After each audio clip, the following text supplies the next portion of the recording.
obedient minion, and he does what they tell him to do, which is really to cause strife. All right, which will lead into some kind of altercation. That's the very definition of the word agent provocateur, and that's exactly what Sharpton is. All right, they have said, "Come and let us cut them off." Psalms 83 and 4. They have said, "Come and let us cut them off from being a nation, that the name of Israel may be no more in remembrance." So all what they're doing is really to destroy you, your tribes, from your nationality. Because they know once you come together as a nation, that's the end of them. That's the end of their power. They also know that the Most High, Yahweh Shem Yahushua, is going to deliver you. All right, which the Lord Yahweh Shem Yahushua is going to deliver us anyway, starting with the elect. But their thing is to try to destroy you from becoming a nation. All right? Did you find it? I got some real quick. Because I just wanted to, I got two scriptures. One to back up the Apostle Tahar, because he mentioned how these things are going on, and you got one situation in Ferguson, you got another situation here in New York, and there's been many shootings of Jake all throughout the United States. Oscar Grant, out there in California, and all these things are slowly but surely stirring up, Jake to start rousing up. And this is before you read that, I'm sorry, hold that statement, because I got to read two more verses, then I'll let you come in. This is back in Psalms 83 and 5. It says, "For they have consulted together with one consent." That's a conspiracy. They are confederate against thee. And then it names the nations for you. The 6th verse, it says, "The tabernacles of Edom." Edom is a so-called white man.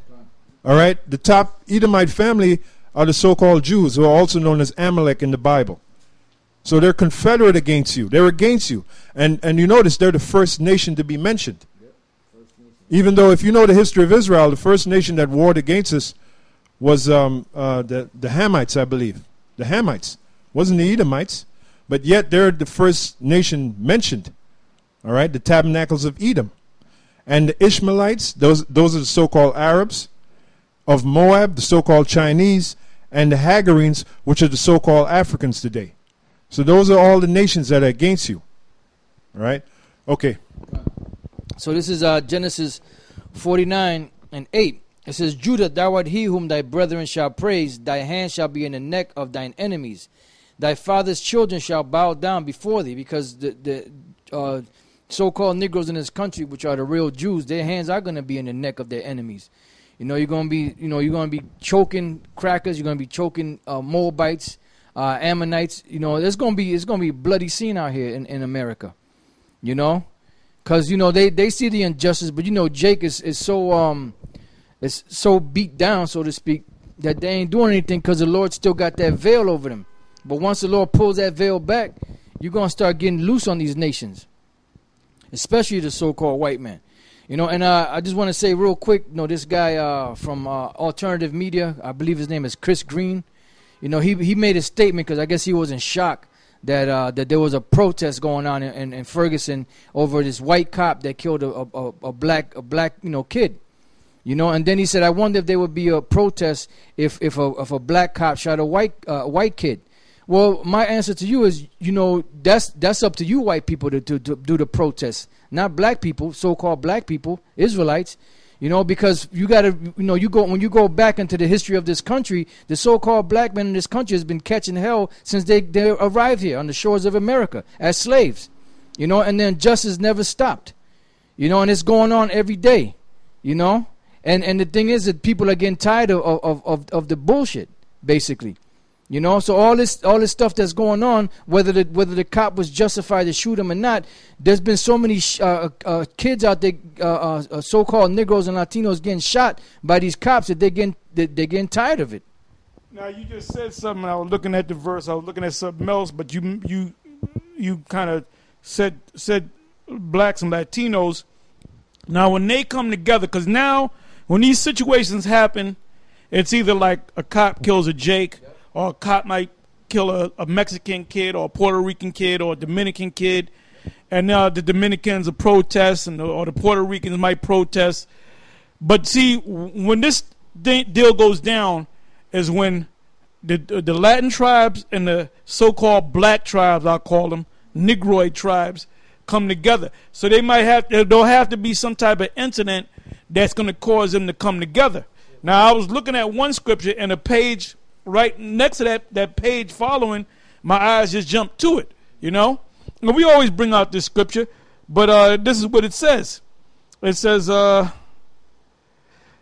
there's a lot of verses to cover, but I'm going to try to narrow it down. I'll start at 12. Isaiah 11 and 12. It says, and he shall set up an ensign. Look up the word ensign. And he shall set up an ensign for the nations, and shall assemble the outcasts of Israel, and gather together the dispersed of Judah from the four corners of the earth. And we were literally scattered throughout the four corners of the earth, north, south, east, and west, as far as you can go in any of those directions. So we're all over the place. You got Israelites that look like Moabites. You got Israelites that look like Edomites. You got Israelites that look like Arabs or speak the Arab tongue. You got Israelites that look like Hamites. You know them dusty, dirty Hamites? A lot of them are Israelites.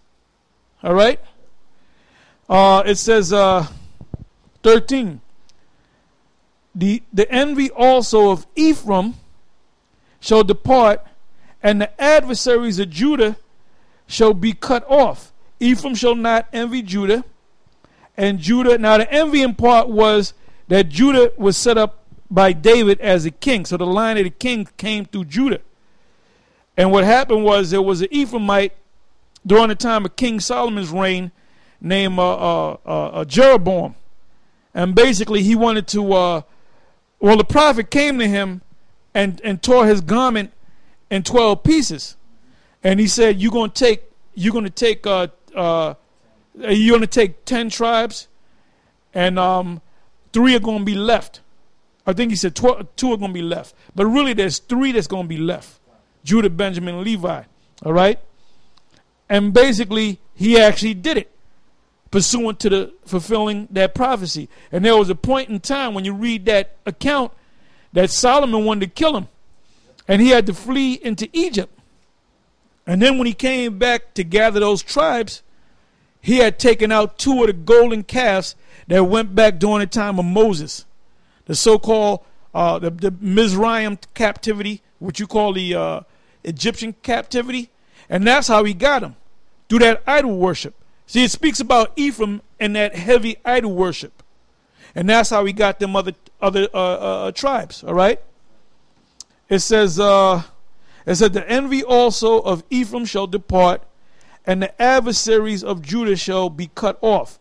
Ephraim shall not envy Judah, and Judah shall not vex Ephraim. All right? 14, it says, but they, when they come together, but they, and which is very soon, but they shall fly upon the shoulders of the Philistines toward the west. They shall spoil them of the east together. Oh, and by the way, Bangs, I hate to inform you, he's a Philistine. He's from Senegal. He a Philistine. Yeah, Bangs, the worst rapper on the planet. He said, but they shall fly upon the shoulders of the Philistines. Bangs is in that too. Toward the west. They shall spoil them.